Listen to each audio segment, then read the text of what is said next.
ஐயா என் பேர் மாணிக்கங்கய்யா. உண்மையை நான் ஒத்துக்கிறேங்கய்யா. ஆமாங்கய்யா. அன்னைக்கு ஆட்டோவில் போனது நானும், செல்வநாயகம்னு ஒருத்தர்யா, அப்புறம் சிவப்பிரகாசம், நானுங்க 3 பேர் போயிருந்தேங்கய்யா. ஆனால் அவர் சொல்கிற மாதிரி இல்லைங்கய்யா. அன்னைக்கு ஒரு கொலை பண்ணலையா, 2 கொலை பண்ணோம். அவங்க வீட்டில் இருந்த மகாராணி அவங்களோட பொண்ணு பிரபாவை கொண்டுட்டோம். அப்புறம் வெளியில் வரும்போது செக்யூரிட்டி கொள்ளும்போது தாயா அவங்க பார்த்துட்டாங்கய்யா.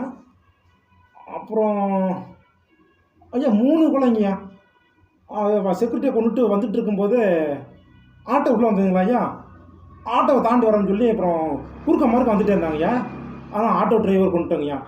கொண்டுட்டு தாண்டி வந்து அந்த கணபதி ஸ்ட்ரீட்டை தாண்டுறோம் இல்லையா, தாண்டும் போது அது கடைக்காரன் கேமரா சிசிடிவி கேமரா பார்த்துட்டாங்கய்யா. பார்த்து வேணும்னு கத்துனானுங்களா ஐயா. 4 கொலையாக இருக்குதுங்கய்யா. கடைக்காரரையும் கொண்டிருக்கோங்கய்யா. 4 தாயா, அவ்வளோ 4 தாயா.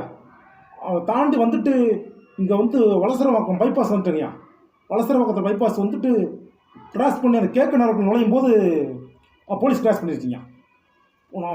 நாங்கள் ஓடுறோம் சார், நாங்கள் ஓடுறோம், போலீஸ் விரட்டி விடுறாங்க, வயர்லெஸ்லாம் பேசுகிறாங்க, படபடப்பாயிடுச்சிங்க. சரி எப்படி நான் மாட்டிக்க போகிறோம் அப்படின்னு சொல்லிட்டு அந்த பின்னாடி அந்த போலீஸ்காரையும் கொண்டுட்டாங்க ஐயா. 5 பேர் கொலையாதுங்கய்யா. எத்தனை முறை கொலை பண்ணா